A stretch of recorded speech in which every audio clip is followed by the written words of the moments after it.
We are living in a computer-programmed reality, and the only clue we have to it is when some variable is changed and some alteration in our reality occurs. We would have the overwhelming impression that we were reliving the present, déjà vu, perhaps in precisely the same way, hearing the same words, saying the same words. I submit that these impressions are valid and significant, and I will even say this: such an impression is a clue that at some past time point a variable was changed, reprogrammed as it were, and that because of this an alternative world branched off.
Good afternoon and welcome to the Monday edition of Free Association Radio. This is Robert Phoenix, and you are you as much as you think you are you at this given moment in time, just as much as I think I am me in this given moment of time. And so we have an agreement to be here based on our coordinates in relationship to the identity that we use communicate with one another through this experience, consensually agreed upon. At least that's what we believe, while we have 7 planets now swirling around the constellation or through the sign of Pisces. It's a lot of Pisces, people. Me, for one, I can't wait till it moves on. Please, go, so I can breathe again. All these planets are my 4th house. Opposing my sun, my natal sun, my beautiful natal sun, up in the 10th house, not far from my midheaven. So when we get down to the end of Pisces, we're not even quite there yet. We've got another 10 days, 11 days to reach the end of Pisces. But right now, Mars at the anaretic degree, it's a tricky degree of Pisces. The Pisces Mars is passive-aggressive in the truest sense of the word.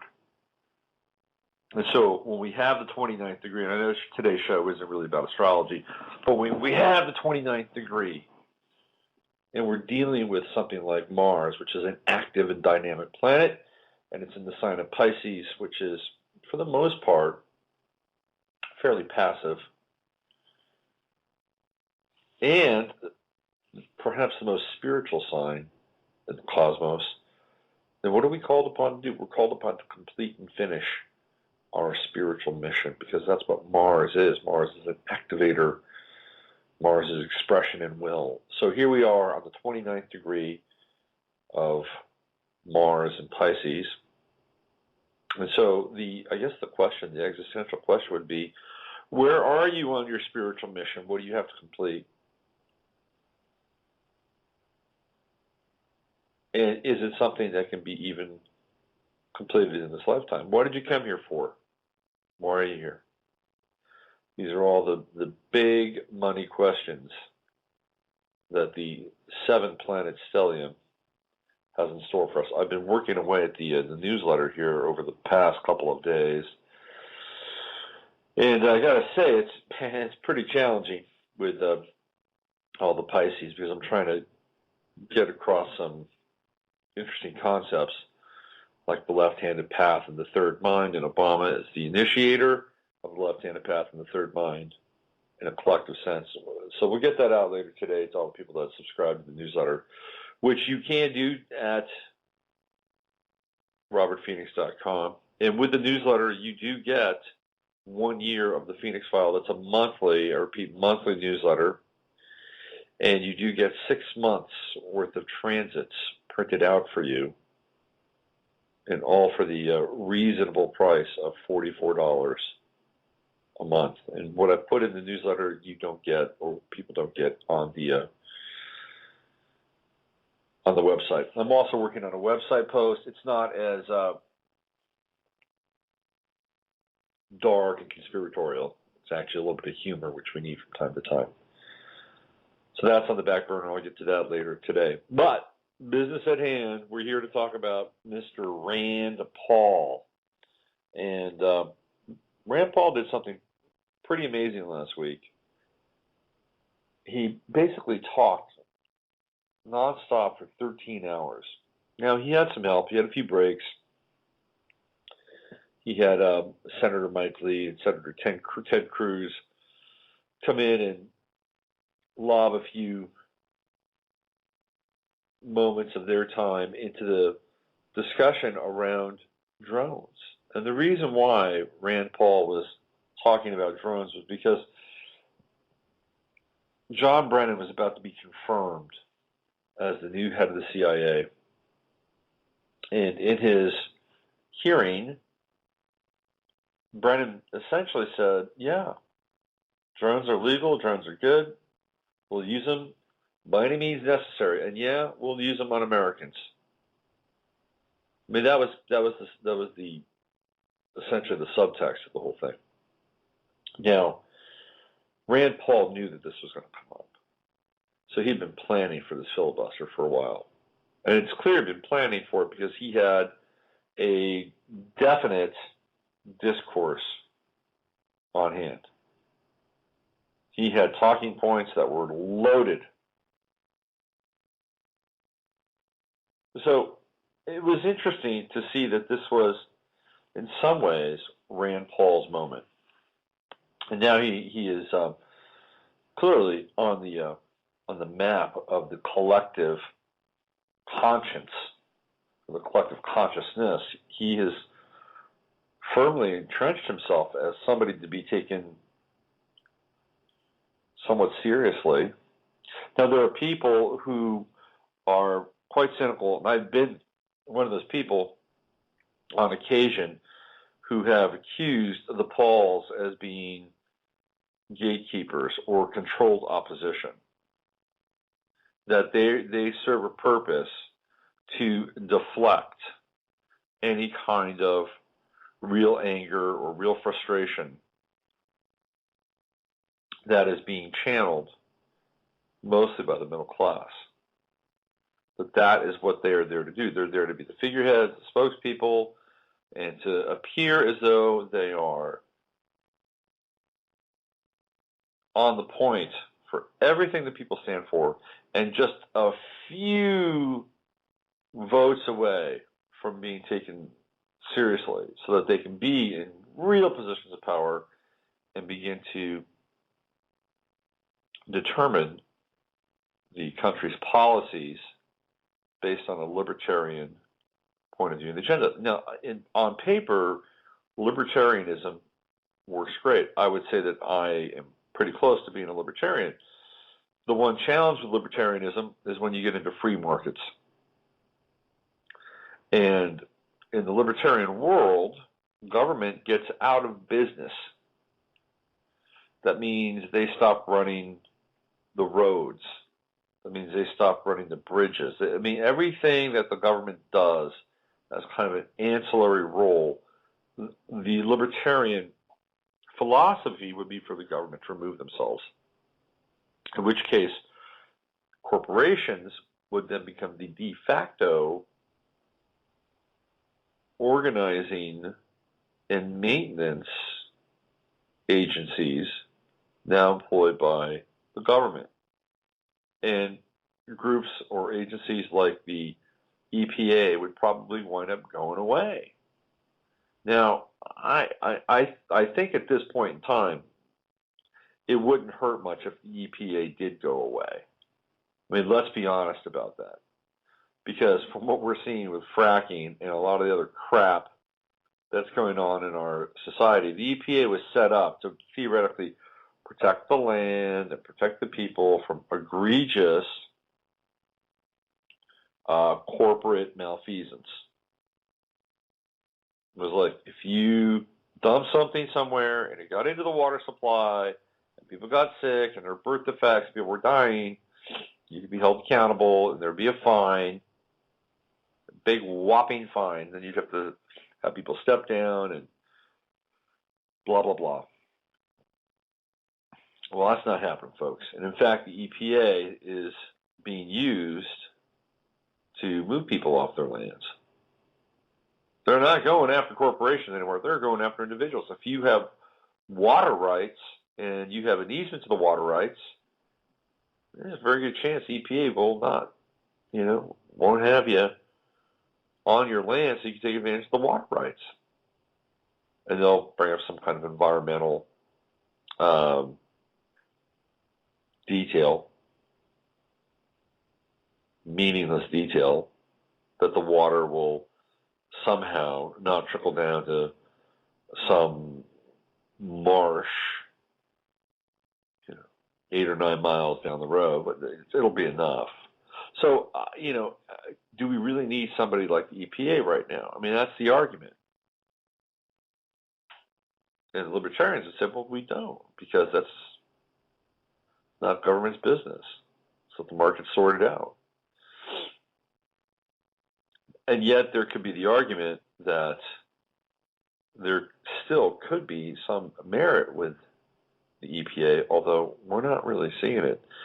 So essentially, the linchpin of libertarianism is that people will get their rights.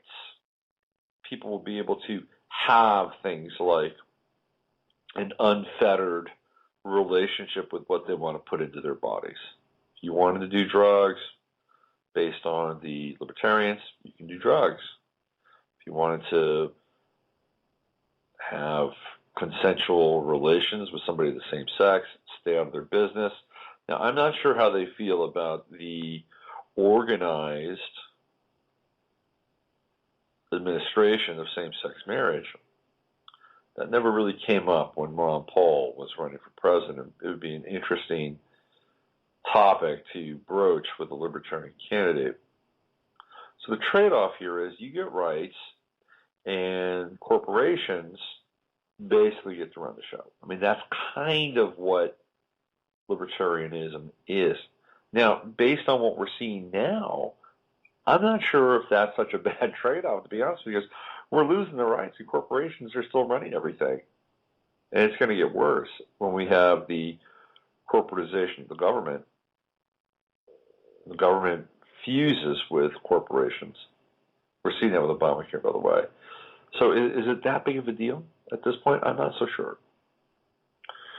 So Rand Paul had been criticized in the past for moving closer to the center from the kind of extreme libertarian right. During the last election, he supported his father until he could no longer support his father, at which point in time he decided to support Mitt Romney, who had become the candidate that had been nominated by his fellow Republicans under very strange, unusual, and controversial circumstances. Rand Paul also has been a somewhat vocal advocate of supporting any kind of military action in Iran. So he's placed himself in some ways closer to the military-industrial complex. However, what he did last week was it was pretty epic, and it was out in kind of unknown territory. Now, Bernie Sanders, I believe, had filibustered for about 6 hours one time in, what is it? Is Bernie from Vermont? It was Vermont. But I don't think anybody's done it for 13 hours, and certainly not in that long of a time period. So we have Rand Paul, who is out there. He's out there. He is now, in some ways, he's become the front runner to run against Obama in 2016, and this is what people are talking about. I mean, one of the things he said after the filibuster, he said, "I'm not done. I'm just getting started." Well, good. Look, I don't know how anybody feels about libertarianism or the Pauls, but I'll tell you this: that debate needed to happen. Some people would say, okay, well, Rand Paul is really just glossing over the surface. What about all these foreign national troops that are hanging out in sleeper cells all across the United States, just waiting for the moment for when DHS drops the gauntlet and says, go get them? Well, look, it's a start. It's a start. That's all I can say. Because it was a start. It's in the collective consciousness. It is in the news sphere. We're talking about it now. It came to our attention. It's always been a part of my attention. But there are a lot of other people who are just asleep. And they're just now starting to hear about these things. We're having an open debate about drones in America and what they can and cannot do. And Rand Paul says, basically, you give up your rights, you're not going to get them back. It's true. It's absolutely true. It's going to be interesting because we're going to see the gun grab here very shortly. California is putting together the master plan to take guns. It'll be a mandatory buyback. That's what they're looking at. And it's going to be a classification of certain weapons. And if you don't turn your guns in for cash, they will come get them and seize them. So that'll be the model if it passes in California. And California, by the way, is headed down the garbage disposal to Hades faster than any other state in the union. Place that I lived most of my life and really loved in a lot of ways. But it is in deep, deep trouble because it has essentially been taken over. There's been a coup in California led by Jesuit Jerry and Mark Leno. Look up Mark Leno sometime. Interesting character, Mark Leno.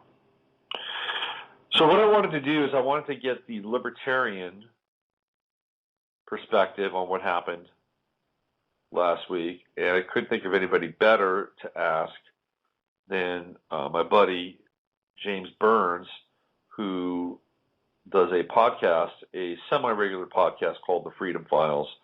James lives in Louisiana near Shreveport, and was following everything that he basically watched almost every minute of Rand Paul's epic filibuster, the blockbuster filibuster, also known as the Randstand or the Randpage. So I thought I'd talk to James and see what he has to say about that event and about the future of libertarianism moving forward in the United States. We talked this morning, and we also talked a little bit about the sinkhole that is getting bigger and bigger in Louisiana. And not only is it getting bigger, but it's getting stinkier and emitting more and more methane gas. That's south of where James lives, but he gets to see a lot of the footage on local TV. So we talk a bit about that. So let's play it. This is me and James Burns from the Freedom Files talking this morning about Rand Paul and his filibuster. So after watching Rand Paul spend 13 plus hours on the Senate floor filibustering the hearings for John Brennan, I wanted to find out what the libertarian take on this whole experience was. And I couldn't think of anybody better to ask than our good friend over at the Freedom Files, James Burns, to get his assessment. James has been connected to the libertarian movement for a while, and I think that if there's anybody that's got a pretty clear view of what took place last week. It's him. So what I want to do now is bring James on and get into this whole Rand Paul thing. Hey, James, how's it going? Oh, I'm pretty good, Robert. Thank you for having me today. Sure, it's my pleasure. So just give people a background on kind of where you're coming from philosophically and ideologically with the Libertarian movement and your support of Rand Paul's father, Ron. Kind of where did that come from, and where were you in terms of your connection to libertarianism just before the filibuster? Well, I mean, when I was younger, I was raised by my dad, and of course, when I wasn't living with my dad, I went back and forth between my dad's house and in the summer times I was up here in Shreveport with my grandfather. My grandfather's a little bit more conservative than my dad. So I kind of got a taste of conservatism/libertarianism, even though at the time in my teens I didn't really know what libertarianism was. And for the first couple of years of my adult life, I was a Kool-Aid drinking Republican. I was brought up to believe that all Republicans were good, all Democrats were bad. In fact, I admit that I voted for Bush and when he ran for president. But I was still I think I was 19 at the time, so it was I was just a kid back then. But over the years, I met some people that were more libertarian leaning, and they started waking me up to how bad the Republicans really were. Now, the Democrats, I still believe a lot of them are just as part of the problem as the Republicans are. But it took me a couple of years, like, for example, the war in Iraq, that the lies that got us into that war, to make me finally have that epiphany. Wait a minute, all my friends I've been getting debates and discussions with in radio for the past number of years, well, they were right. Bush wasn't this good guy. And, there was some truth to what a lot of people on the left were saying about him. And that made me question a lot of things. And I started going back, looking at what the Republicans have been doing since Bush became president and after the 9/11 attacks. And I started, wait a minute, what is this Patriot Act thing? What is Department of Homeland Security? I mean, I knew about them, but I didn't really pay them as much mind as I did when I really started to wake up. And then, of course, in 2004, I became a Libertarian. I voted for Michael Badnarik. He ran for president on the Libertarian Party ticket. And from there forward, I would describe myself as predominantly libertarian. And in the summer of 2007, while listening to The Daily Show with Jon Stewart, I had become kind of jaded with politics altogether. I mean, I believed in the Constitution, the Bill of Rights, but I kind of gave up on the whole thing. And then he had a presidential candidate on, Dr. Ron Paul, and the things that Dr. Paul was talking about resonated with me. And I'm like, this guy needs to be our next president. And ever since 2007, that summer, I have been a proud Ron Paul supporter. And fast forward to what happened last week with his son Rand Paul, who I don't always agree with. He's obviously not a carbon copy of his father. There are things he's voted on and done that I disagree with wholeheartedly, like supporting Romney after, basically it was all said and done. But I kind of see that as a strategic move on his part, Robert, because if he wouldn't have supported Romney, the GOP would have been out to lynch him. But what he did last week for 13 hours, and I watched most of it, was awesome. It was epic. It was something that hasn't been done in a very, very long time. A lot of politicians in Congress threaten to do filibusters, but they never carry through with their threat. But for 13 hours nearly, Senator Rand Paul was on the floor of the Senate, basically giving a Constitution/history lesson. And, he had some help from Senator Mike Lee out of Utah and Senator Ted Cruz out of Texas and a couple others as well. And I think what we're seeing in the Republican Party is a fracture between the old guard of neocons being led by McCain and Lindsey Graham and some of the new blood who at first, I don't know if they're just jumping on the Rand Paul bandwagon, and that could be a possibility. But at the same time, there's a lot of people that are starting to rally behind Rand Paul, and it's not just Republicans. There's a lot of libertarians out there, obviously, and there's also a lot of folks on the left. Well, it's interesting that you bring that up about the left piece, because one of the things that if you go back into the roots of the progressive/democratic movement of the 1960s, part of what they were trying to do was they were trying to reveal the government's role in certain programs, protocols, and agendas, aka COINTELPRO. So back in the 60s, the Democratic Party was aligned with freedoms and rights in more ways than the Republican Party at that time was. And now it seems like the script has been flipped in the bizarre world that we live in, and it's Rand Paul and even his father who are more aware and concerned about rights and freedoms, while on the other side, the Democratic Party has become synonymous with just rubber stamping pretty much anything that would abrogate personal rights and freedoms, aka Patriot Act 1 and 2, the NDAA, you name it. And now we have Rand Paul basically doing kind of an end around and looking a whole lot like a 60s Democratic radical, trying to peel back the layers so we get more transparency on this thing. How weird is that? Oh, it's very weird, and it's a very good comparison you made there, Robert. And it's funny because there was a time during the Bush regime when you had a lot of Democrats out there that were anti-war. They were anti-police state. But the moment Obama became president, where did they go? I mean, not all of them. I mean, there's still plenty of, classical liberals out there that actually have, conviction and truly do believe in where they stand on the issues and are willing to speak out against what the president has done, because the truth is he's really no different than Bush. He's just taking what Bush did and, taking it to the next level. Yeah. One of the things that struck me was not only the length of his filibuster, but the content was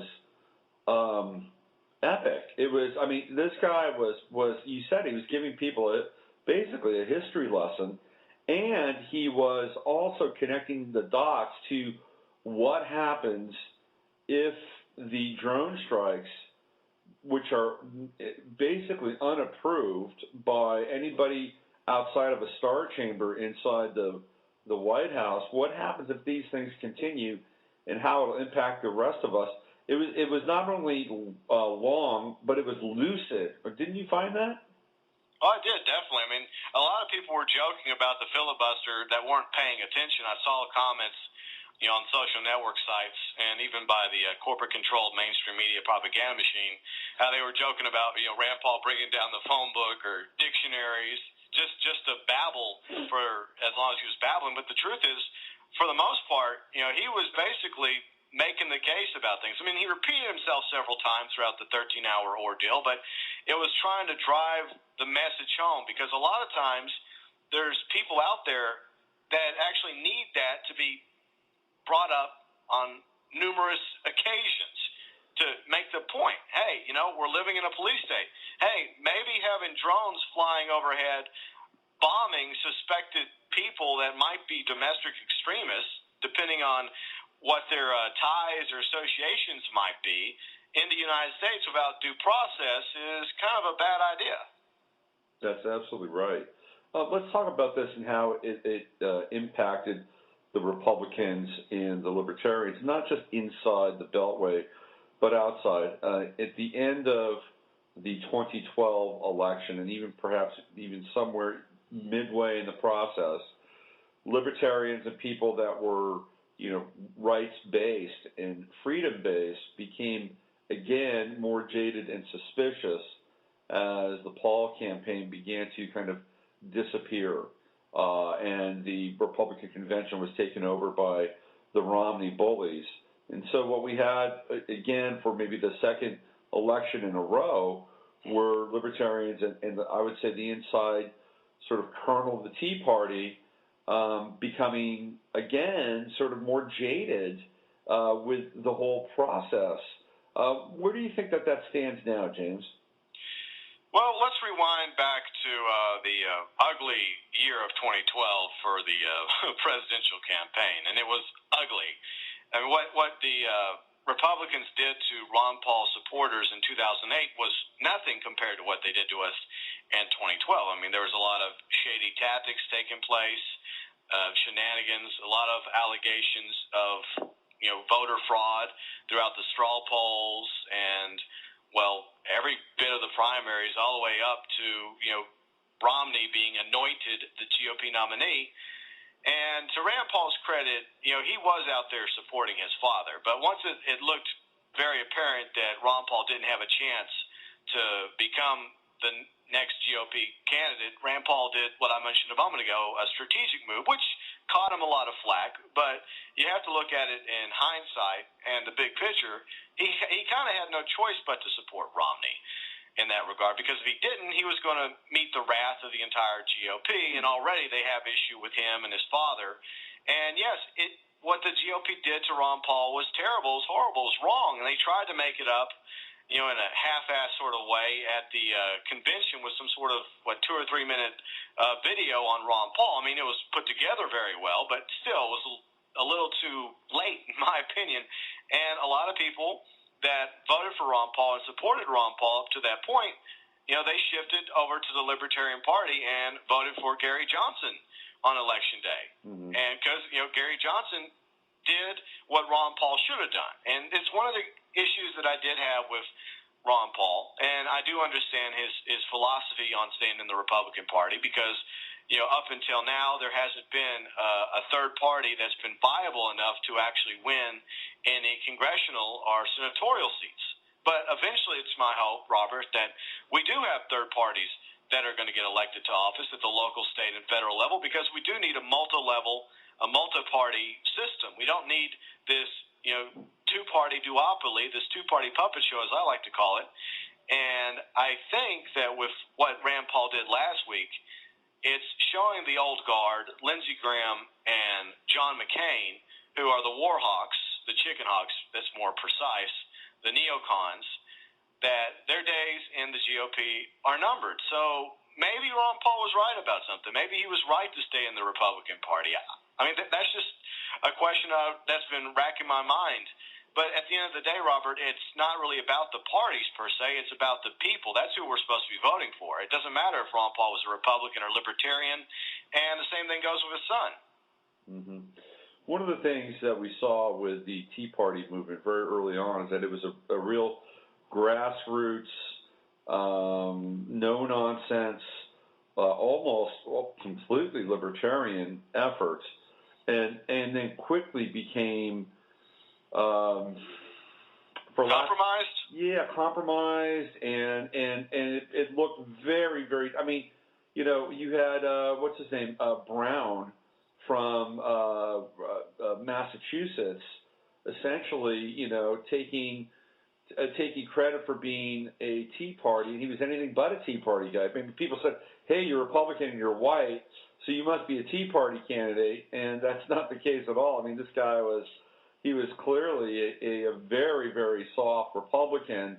So that took place with the Tea Party. It was really truly compromised, and some people cynically think, James, that the Pauls exist as kind of a pressure valve or a release valve for people that are delusional about this whole notion of rights and freedom and limited government. How do you respond to that?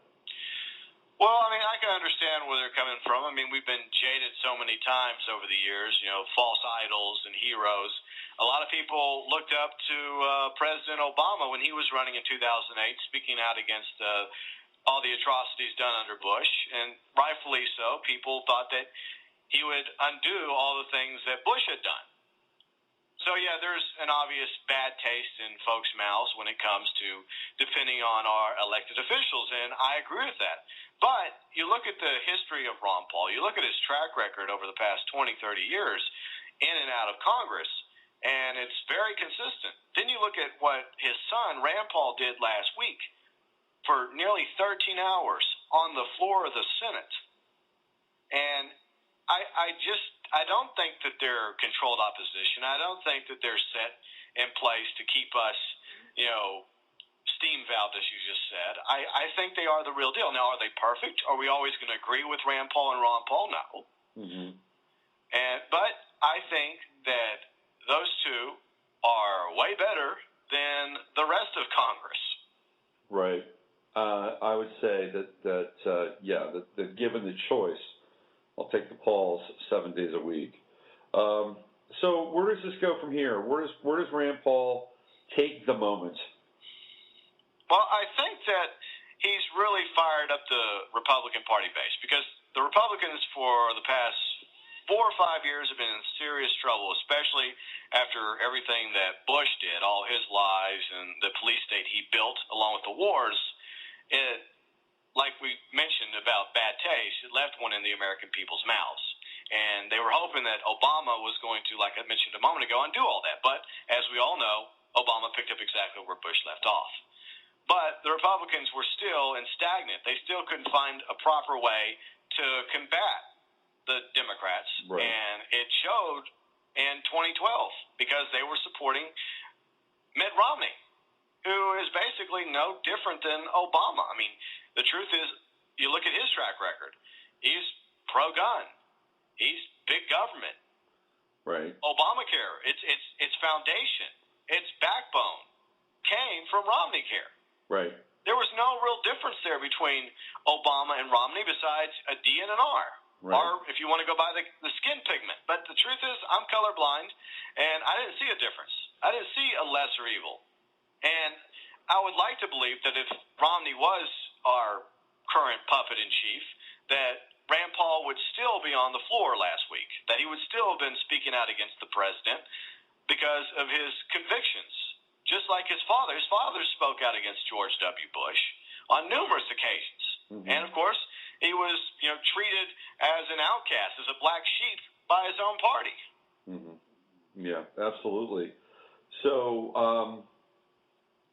I guess my question is there anything in the immediate that Paul can or will do, or do you think he's just going to kind of sit back again and play center field and basically, take on the senatorial duties as business as usual?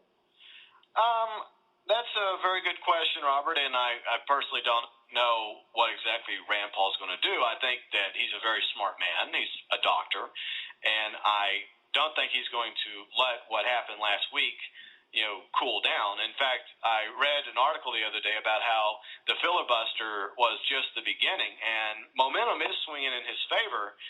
And so he's probably going to continue to speak out, through interviews and perhaps on the Senate floor as well. I don't know if he's going to do another filibuster, probably not. But I do see him taking advantage and exploiting the situation and starting to rally more Americans behind him.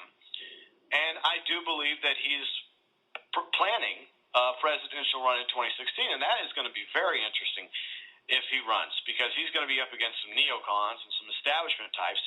It looks like it's going to be Chris Christie and, Jeb Bush.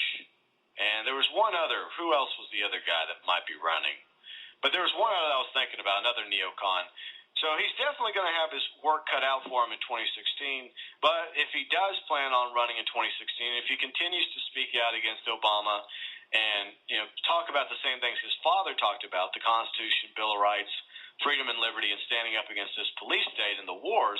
Now, he's a little bit more hawkish than his father was, but at the same time, he does want to cut us back on what's been going on for too long now in the Middle East. But like I said, nobody's perfect, and we're never going to agree with anyone entirely. And Rand Paul is definitely not a carbon copy of his dad. No, not at all. Okay, well, let's just switch quickly over to the sinkhole. And I've been reading just recently that it's getting worse, and that this is the sinkhole in Louisiana. It's getting worse, and there's more natural gas being emitted from it. And even Aaron Brockovich was down there basically telling people to get the hell out. What are you hearing about the sinkhole, James? Well, I hear that the people that were living down there, and they're not happy. They're not getting any answers. They were evicted from their homes, and there seems to be a lot of secrecy around what's transpired down there. And you're right. You're absolutely right, Robert, about the sinkhole. It's gotten worse. Where you see a lot of sinkholes, happening all over the world. I mean, a couple weeks ago there was a really nasty one in Florida that killed a man in his home. Yeah, wow. But it just keeps getting bigger and bigger, and that's the problem. That shows you exactly what's wrong in this country.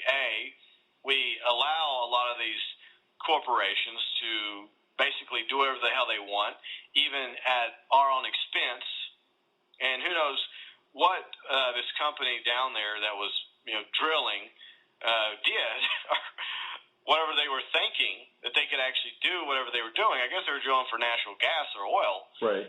But it just didn't work out so well. I mean, I guess they needed better geologists to make them realize that, hey, maybe this area is a little unstable. Maybe we shouldn't be drilling over here because, well, there's a salt dome over here, and maybe it'll all collapse. But it is suspicious that it hasn't stopped, that it hasn't been dealt with, even though they're supposed to be working on it. It just keeps getting worse and worse. And I think that it's good that Aaron Brockovich went down there because it did put some media attention on that area, about an hour south of Baton Rouge, the capital city of Louisiana. But at the same time, it doesn't seem like the mainstream media care. It doesn't seem like they paid it as much mind as they did back in, what was it, California, that she became really known for? Yeah, it was in California. Yep. Yeah. But I mean, that's a sad sign too. Yeah. That the mainstream media would rather talk about the Oscars, or they would rather talk about whatever the best TV shows on today, or whatever fashion the celebrities are wearing, than real important issues like what's transpiring down there in South Louisiana. But now the local TV stations have covered it, obviously, the ones in Baton Rouge. But you don't really see much national coverage except for from the alternative media. Right. So who evicted them? Well, I believe it was probably local authorities, state authorities, probably a little bit of both. I mean, the feds could have been involved. Right. The truth is, it's just a tragedy that you have these people, and I think it was a couple hundred. And I know some people may be like, oh, just a couple hundred, no big deal. But that was their home. Yeah. That's where they lived. That was where their lives were. Yeah. That's where their foundation was. That's where they were set up. Yeah. And all of a sudden, because of this incident, they get all right, you guys got to leave. Get the hell out of here. Right. Get off this land. It really does remind me of the plight of the Native Americans, what they went through in the 19th century. Even after they made peace treaties and agreements with the U.S. government, they still kept getting pushed further and further west until eventually a lot of them were killed off, and the rest of them were put on reservations.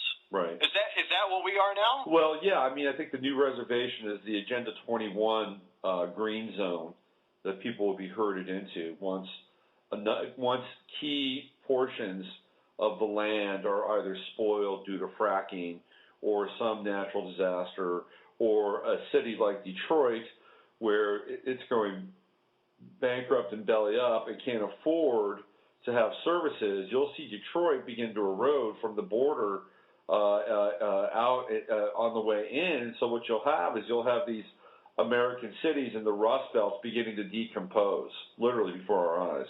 And then they'll move people off of them into these green zones, which are the new reservations, by the way. That's my sense. Well, I think that's absolutely correct. And if you look at history, because I'm a student of history, and one thing you learn is history repeats itself. Right. What happened to the Native Americans is going to happen to us, just like with what happened to the Jews in Europe. Yeah. They got rounded up. They got moved off. First they were put in ghettos. Right. And then eventually the trains came for them. And I see us going in the same direction. You're absolutely right about Agenda 21.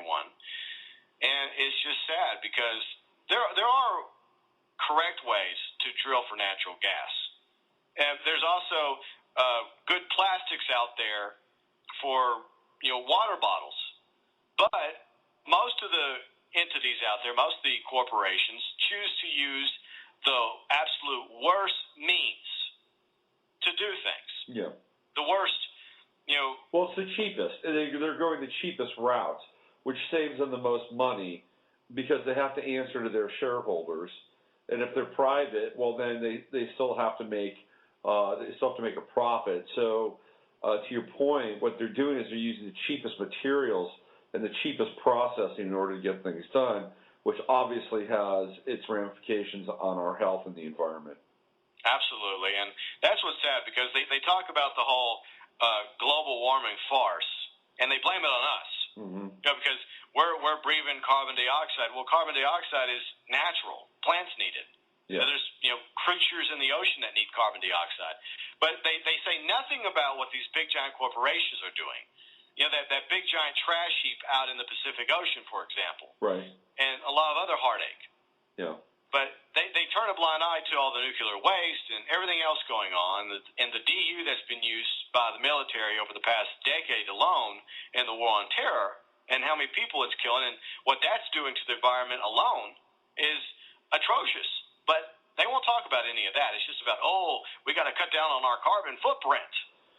Well, yeah, I mean, that's just a really convenient way to tax people. I mean, I think most people who have looked at cap and trade understand that. It's just a way to tax the air that we breathe. I mean, that's what it really comes down to. Oh, you're absolutely right on that. And it's just sad that the corporations have so much power that they're able to buy off our elected officials, because that's basically what most of them are puppets for the corporations, the banks, military-industrial complex, the elite.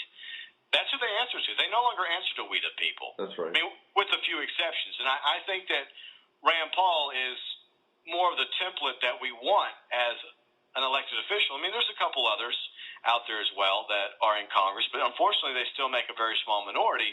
But the rest of them, in some form or fashion, are bought and paid for. But it's supposed to be about us. They're supposed to represent us. They're supposed to serve us, we the people. We're their bosses. Our taxes pay their salaries. But somehow this whole notion of who's supposed to be in charge and who's supposed to be the public servant got flipped. Mm-hmm. Well, let's bring this back full circle to Rand and the Libertarian movement and the Republican Party. One of the things that the Libertarian movement espouses is the concept of the free market and allowing the market to define itself. And this is one of the big concerns that people on the left have had. So if you have the market defining themselves or defining itself, then what is the largest force in the marketplace? It's the corporation. And then if you have less government, like entities such as the FDA or the EPA, who are really corrupt and working towards Agenda 21 anyway, if those agencies, which are supposed to act as a check and balance to safety and rampant corporate egregious actions and abusive policies, how is this reconciled within the libertarian framework? Because what you're talking about on one level is to be able to take care of the environment and have safeguards, while on the other hand, the ultimate libertarian sort of freedman view here is to basically allow the market to define those standards itself. How do we reconcile that, James? Well, Robert, it's definitely a juggling act. I think that's the best way to describe it. And the problem we have here is we don't have a free market anymore. We have corporatization. The corporations have taken over Wall Street. They've taken over businesses for the most part. You have very few mom-and-pop stores left in the country, and even less jobs, because most of the jobs that we had and most of the factories and industry has been scrapped out of this country and sent overseas. Right. So my opinion, and this is just from my observation of what we've seen and what's happened and what I think needs to be done, is when it comes to the market, I think we need a similar checks and balances system that our republic has. The means to keep, local businesses safe, small businesses, mom-and-pop businesses and stores, and hold corporations accountable for any time they break the law. And that's the problem.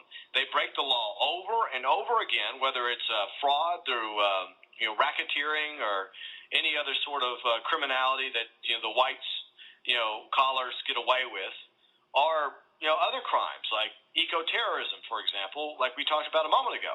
Right.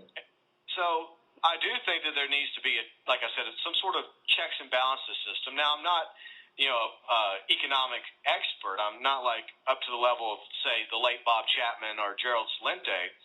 Those minds are way beyond mine in that regard. But I do think we do need something in place that keeps them in check and holds them responsible. But at the same time, obviously, corporatism is not the answer, and socialism is definitely not the answer. Right.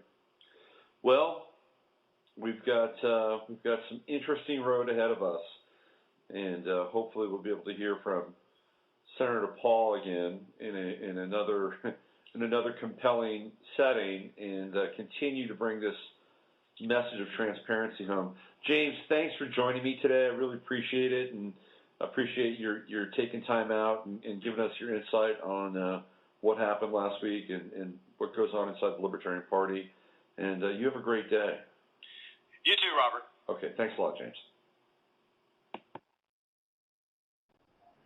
So that was James Burns from the Freedom Files. freedomfiles.us is his website, and I think he throws up a podcast every couple of weeks or so. He was doing them much more frequently, and I think he's taken a bit of a hiatus from the podcast world. I want to thank him for giving us his views on the Randstand, also known as the Rand Paul filibuster. Just a few minutes left in the show today. I was in the chat room hanging out for a little bit, and big props to Agile Silver and Sangreal Glow and Barbara Barker, as well as Tiger 5 and everybody else who shows up and makes it a great chat experience in the chat room. And we were talking about Rand Paul's astrology. He's a Capricorn, January 7th with a Gemini moon. And Sangreal Glow shouted out basically that he'll do anything to get elected, which I tend to agree with a Capricorn sun and a Gemini moon. Certainly a duplicitous emotional nature. And Pluto is sneaking up on Rand Paul's sun, and I believe by the time the 2016 election rolls around, a little Pluto-Sun conjunction are pretty close, in which case I would not bet against Rand Paul with a Pluto-Sun conjunction. Let's put it that way. It's either fame or infamy, one of the two, and that would be that'll be something we'll be seeing, no doubt, in the next couple of years. Also talking about the new Oz movie inside the chat room starring James Franco. It's about how the Emperor of Oz, or the Wizard of Oz, becomes the wizard. From an ordinary schlub, a loser, in fact, to becoming the leader in the Grand Vizier, the residents of Oz. That's out at theaters now. You can check that out if you have kids or don't even have kids. On Wednesday's show, I'm going to be bringing La Fée Farrar. Is that a great name? La Fée Farrar. She's an author, and she's having her first book come out very shortly, and it is on twin flames.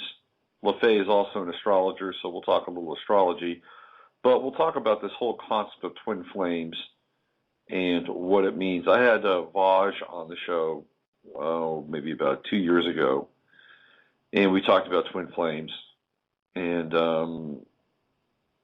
we haven't really approached the subject since then. Well, LaFay's got a book coming out, so we're going to tap into her knowledge base. We're going to explore what this whole twin flamage is. And it looks like the world is still out there. The world is still happening.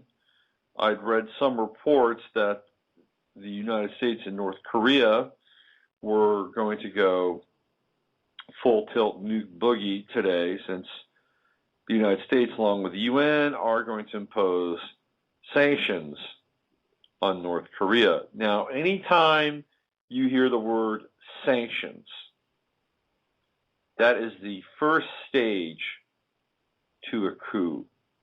Okay? So remember that. Anytime you hear the word sanctions, it doesn't end at sanctions. What happens then after the quote-unquote sanctions is a multi-tiered process to destabilize governments from within and then come in from without and then wrest control and leadership from those said governments. Now, we just recently witnessed the passing of Hugo Chavez, which is very interesting. Hugo Chavez became an ambassador of sorts for the continent of Latin America or South America to show how a person could maintain a sovereign status, where a country can maintain a sovereign status. And sovereign status is an interesting concept. We understand what it might be to be a sovereign individual, but how does a country become sovereign and retain its sovereignty? Well, the way that it's done now is you don't capitulate to the World Bank. That's how it takes place. If you capitulate to the World Bank and you become a member of it, then you lose your sovereignty. Why? Because your sovereignty is being leveraged against debt. That's what happens. So Hugo Chavez was not going to allow Venezuela to become part of the money lending scam that has been fleecing this planet for the last 30,000 years. And he died with, in my estimation, dubious circumstances. He had a very aggressive, fast-spreading cancer. And if you look at the number of Latin American leaders who contracted similar cancers over the last couple of years, you'll find that there's an alarming pattern. But one of the things that Hugo Chavez never allowed is he never allowed sanctions to be hit against Venezuela. Why? Because sanctions would not have worked. Venezuela has too many resources. Venezuela has way too much oil, way too much gas. They've got plenty of coastline. They can fish. They've got plenty of water. They've got, Venezuela is set. So sanctions would not have worked against Venezuela. However, a cancer weapon obviously would. Now, in North Korea's case, sanctions, of course, would matter because they have no way of producing really anything. So then once you're sanctioned, then the next thing you're going to hear will be riots from within the country, because when you have sanctions, there's less food. What happens when there's less food? People get hungry. What happens when people get hungry? They're looking for food. They hit the streets. If there's no food trucks on the streets for them to feed them kimchi fries, then people will get ornery and nasty. Then you begin to have a conflict from within. Oh, well, obviously, the head of that country is a tyrant. Look at the people. They're rising up against him. We must go in there. We must come to the aid of those people and remove that tyrant so we can bless them with democracy. Now, Kim Jong is hip to the trip, and he says, basically, screw you. Screw you. You are not coming into my country. And if you decide you're going to bring those sanctions, well, we got a little sanction for you. Now, he could be bluffing. North Korea does have nuclear weapons. But the delivery system for North Korea to get to the United States may not be the most sophisticated. Anyway, it was thrown out there that today could be the start of World War III. And as of 12:58 here in Texas, it hasn't happened yet. All right, that's it for today's show. I want to thank James Burns from the Freedom Files for being a part of it, everybody in the chat room, and everybody that listens live or on your own and whatever smart device you are listening to this show with. I appreciate it. I appreciate it dearly. You can listen to me again on Wednesday with LaFay Farrar. We'll be talking about Twin Flames, and we'll also be doing some free readings. Maybe she'll pitch in and do a couple. And Friday, TBD. We'll find out what the world will bring us and who the world will bring us this Friday. So you know the drill. Use your head to discern what's real, your heart to open to what's possible. This is Robert Phoenix. You've been listening to the Monday Mashup. Have an amazing day. And after all this Pisces has passed through your chart, don't forget to get a nice warm towel, dry off, sit by the fireplace, and congratulate yourself with your favorite adult beverage. I'll see you on Wednesday. We are living in a computer-programmed reality, and the only clue we have to it is when some variable is changed and some alteration in our reality occurs. We would have the overwhelming impression that we were reliving the present, déjà vu, perhaps in precisely the same way hearing the same words, saying the same words, I submit that these impressions are valid and significant. And I will even say this, such an impression is a clue that at some past time point, a variable was changed, reprogrammed as it were, and that because of this, an alternative world branched off.